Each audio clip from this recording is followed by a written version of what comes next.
Yo, Sleepy Sheepy here. Today we're going to be looking at the Flame Skewer Ash of War, particularly on a heavy greatsword. So this is going to be a strength build at level 139, and we'll be running 60 strength and 38 endurance, also 20 dexterity.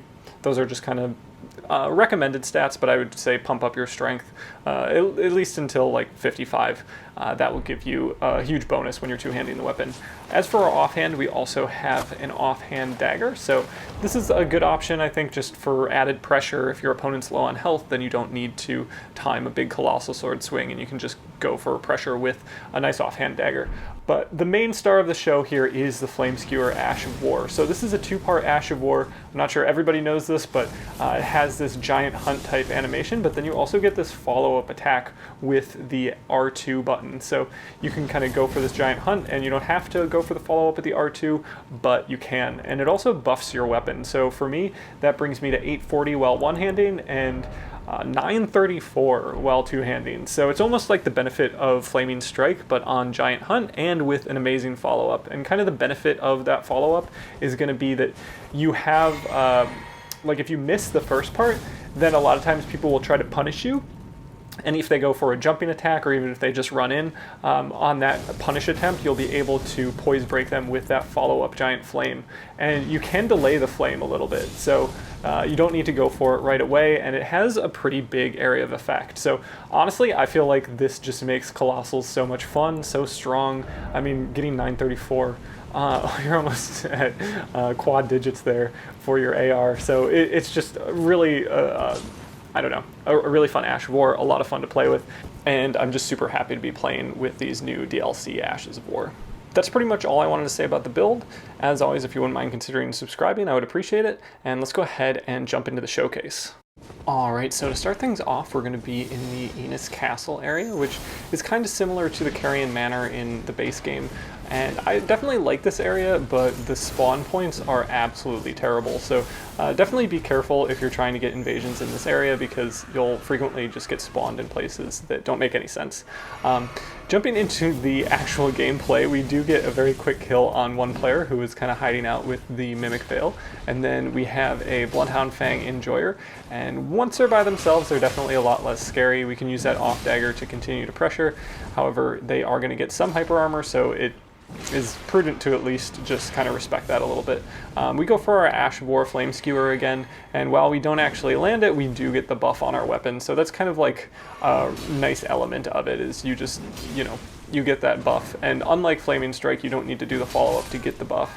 And we can see kind of the power of the buff when we land like 700 damage on that player.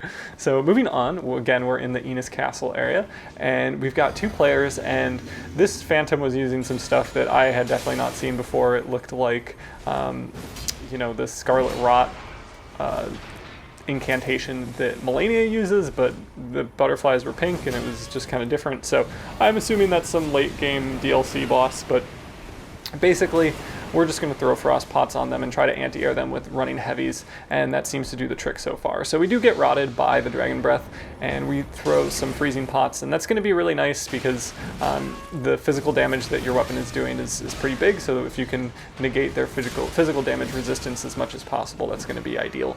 We try to hit them with the Stormblade. I have that in a soft swap on a dagger, just because it can be nice to just have some sort of very quick ranged attack. Unfortunately, we managed to hit a table in the process, and we don't actually get it to connect. So again, they're going for their funny thing.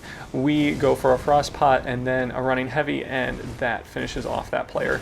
We do get an unfortunate backstab grab, however we are able to trade into that player and then hit them with a crouch poke, and then delay our Ash of War a little bit, which is kind of key for getting a roll catch, is to just delay it a little bit, and then we get the finish. So next up, we are going to be playing a group of 3 here, and this one was kind of interesting. This is kind of like the classic group of 3 situation.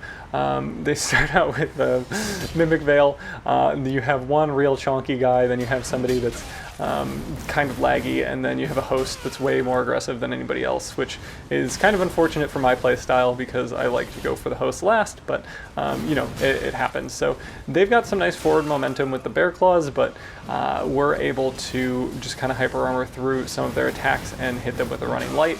Then we get a nice crouch poke here. We try to get some swings in with the dagger, and while the Ash of War from the winged scythe does not actually hit us, we do get phantom procced, so we're not able to heal. I try to go for a freezing pot, or a sleep pot turn and burn rather, and I'm not able to actually get it off in time. I do hit the player, but because they're so latent, I don't see the damage, and so I don't kind of continue to be aggressive against them, which was unfortunate, but we do have that soft swap and managed to get the Stormblade Estus punish and come out with the victory against that player. We do still have the turtle in the host, and we're going to need to back up a little bit. We're not able to heal, but eventually our kind of effect that prevents us from healing does wear off, and we can swap back over to our Gugs and just try to, get things going again. So we throw one more sleep pot for good measure. They have a pretty long attack chain that they seem to be going for, so if you can get them to go for that attack chain in the sleep cloud, that's kind of ideal. And so I have some time to spend with this very turtley player. I go ahead and put on the hammer talisman in hopes of guard breaking them. However, the fact that I'm using a enormous hunk of metal really doesn't seem to matter that much to the fingerprint shield, so we do get some damage in there, but I'm never actually able to guard break them, which makes me wonder if they were over leveled and had like crazy high endurance or something, but it doesn't really end up mattering. So next up we have a Phantom that's pretty heads up, going for their Taker's Flame where I was about to be, so they seem to know that I was coming that way, or they just had a horrible free aim. So one or the other. We go for a Freezing Pot, hoping that they're kind of coming around the corner. They are not. We do get a roll out and then into our crouch poke and get this Kevin to very low health, and then follow it up with a nice running heavy and get the finish with our buffed blade here. And then we heal the blood loss build up from this host that is definitely going for a bleed style setup here. They've got the Reduvia and they're really just swinging away. So we're going to try to make sure that we don't get bled. We go for a Bolus while we're just out of range, and then we go for a trade with their Ash of War. And while we aren't able actually to get the first part of Flame Skewer, we do get the follow-up, and that works as an Estus punish, which is awesome, and we're able to get the victory real quickly afterwards. So next up we have a group of two. This Phantom just was a thorough enjoyer of their L2 button. The host was somewhat as well, but the Phantom just didn't really seem to care where I was. They were just going to press L2 and see what happens, which honestly in this type of game is not a bad strategy. We do see the host going for their Ash of War again. We break them out of it, but somehow still get hit by the area of effect, which is unfortunate, so we get bleed procced and we need to run away a little bit. We go for one big hit, and rather than being aggressive on the host, we'd rather wait till the end, so we're going to back off a little bit and get poisoned in the process. So we go ahead and heal that poison, and again we're backing off a little bit, seeing if we can be a little bit more aggressive on the Phantom. So we go for one swing while the host is holding up a shield, wait for the Phantom to press their L2 button, and then we just press our L2 button and our R2 button, and that eliminates the Phantom there, while the host was going for their big Ash of War. So now we're gonna just kind of focus on the host here. They keep pressing R1, which again kind of makes sense. We go for our Ash of War, and we get a nice 318 damage on the follow-up, and it knocks them over, which is pretty cool. I think that's because it was during a guard break that you get that kind of knockback animation, but I love to see it. It's definitely fun. And next up we've got a 3v1, and this was definitely a long one.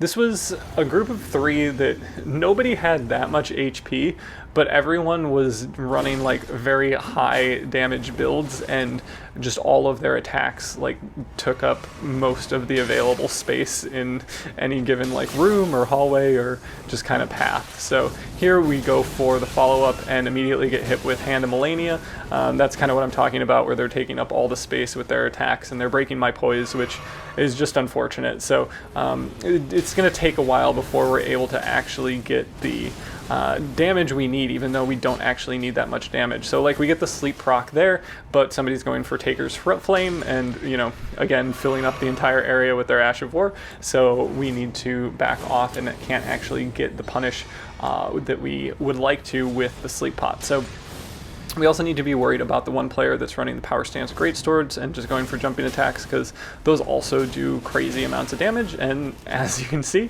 we get hit by that and we take a lot of damage. So I don't know if that was like maybe like 1400 damage. It's pretty nuts. And then there we either pop the bubble at the same time as the PvE gets them, or the other way around. I'm not exactly sure what happened first, but either way they took a lot of damage, which is great. Again, they probably don't have like more than 1500 HP each, but it's just so hard to get your time alone with them, and we really need to back off here. So I was hoping to get Stormblade as the finish on one of those Phantoms, but the host comes in hot and heavy with Hand of Melania, so we just go for Stormblade on them instead. We pop their bubble as a trade, which is not ideal. We go for our Ash of War. We skip the follow-up because we can see that the floor is turning into fire and we're running out of space again, and we're just going to continue to back off and just kind of hope that one player gets real aggressive. I mean, we're definitely chipping away at them pretty significantly, and we have PvE that's still also either distracting them or chipping away at them. So that's really kind of the best you can do in a scenario like this. Like, kind of the opportunity will present itself, and if you just continue to play smart and try to look for your opportunities, you'll find them.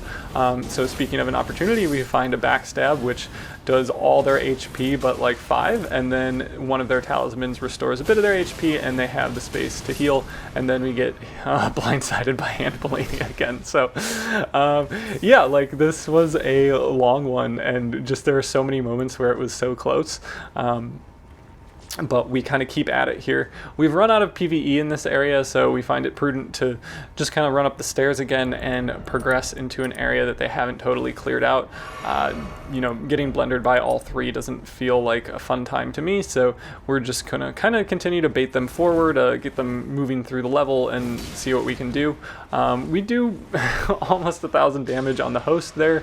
Again, we're saving them for last, which might be silly at this point given just kind of the amount of damage everyone is doing, but hey, it's for the content and also just kind of the way that I like to play. So we get the sleep pot, but then we get poise broken because somebody else is right there. We decide not to walk off that ledge. That's definitely a ledge that can get you. They hit me with some massive phantom range, which was unfortunate. And we end up running away a bit more and doing some buffs, so we get some HP back, because I believe at this point we are out of heals. So we really need to make a clutch thing happen here. And fortunately, with these like 3 seconds we have alone with this phantom, we're able to two-shot them between just a running light attack and our Ash of War, and that was all we needed. Now we're kind of back in the swing of things. We're not going to be seeing as much just kind of area of effect damage coming our way, and we're able to, you know, get back to full health and focus on just the 2 players remaining. So we're going to go ahead and use this ledge as a way to Estus cancel. We do manage to do that. However, the host does punish us a bit with their jumping attack, so I should have been more aware of that and probably just rolling until I got out of range. We do get a nice frost pot, and this player that really loves their jumping L1s finally just comes jumping down this area, and we get a great read on it and go for a running heavy that catches like their feet, and we get the finish. So I was super happy in that moment. I knew they were going to go for a jumping L1. They've been doing it to me this entire invasion, and to just finally get the right punish with it, with the running heavy, it was just fantastic. Now we see this delightful play from the host as they are kind of just wrapping around this site of grace, I assume hoping to resummon. So they're not seeing any signs, so they're going to run away again. They go for Hand of Melania, which, you know, is not a bad move, but we're at least at full health, and they're at slightly under half, and maybe they don't have any heals left, which would be kind of crazy that we bled them that much. But yeah, we finally get a finish, and we can move on to the duel portion of this showcase. First up, we have a very friendly player who's going to go for a fancy spin, so we'll give them a spin of our own and then start aggressing them with crouches and going for the crouch poke. followed up by our Ash of War, and we do get the R2 as well, which is not a true combo, but it is something you'll find you can frequently land if you get the first part of the Ash of War. It comes out very, very fast, and a lot of people aren't expecting it.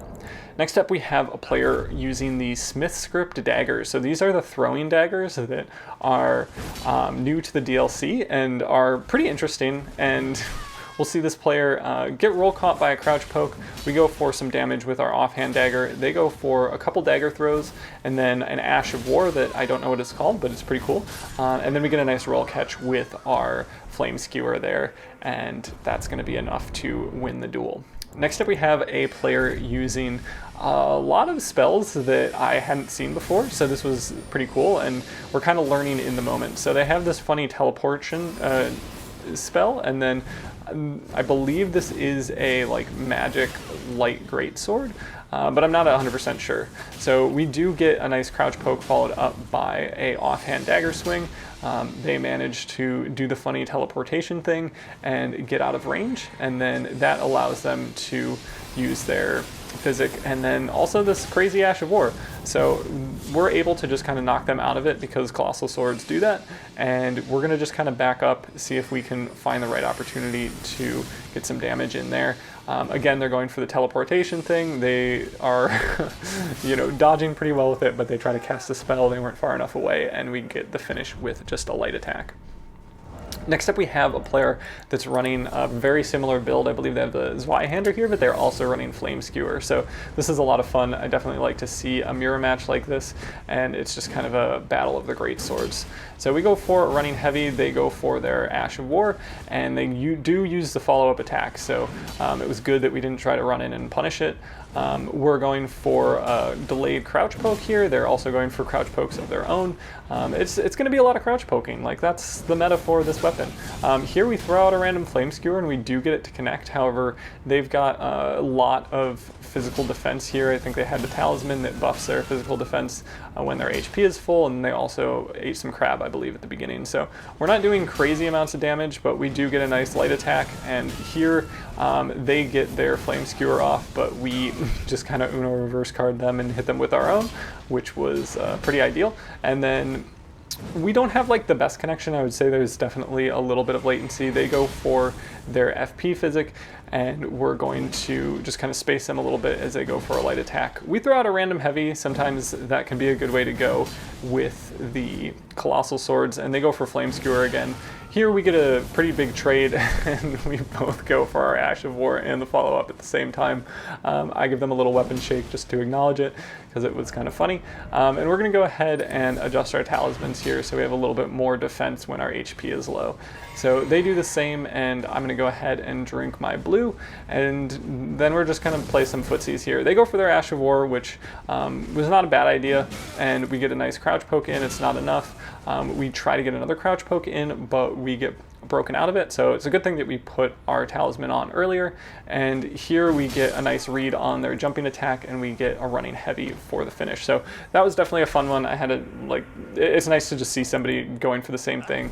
I think a lot of the new weapons and Ashes of Wars are coming out, and people are just trying to figure out what works and what's fun, and it's a good time all around. Next up, we have another player running the Colossal Sword. This time they're going for a cold version.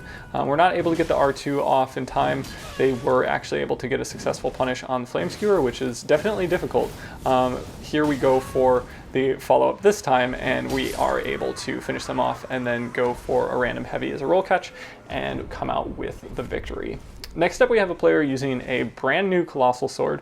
I don't know what it's called, but it is pretty crazy.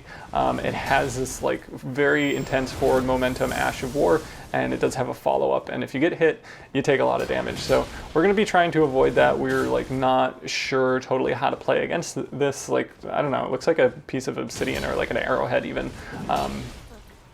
Nobody's actually done any damage so far, so we've been doing a good job of just avoiding each other's attacks, but we're getting a feel for the moveset of our opponent's weapon, and we do get a jumping light attack that catches our opponent. And we're just out of range for their crouch poke, and they start rolling, so we start going for our Ash of War, which does a lot of damage, and they go for another crouch poke here, and we're just trying to find the right opening for the finish.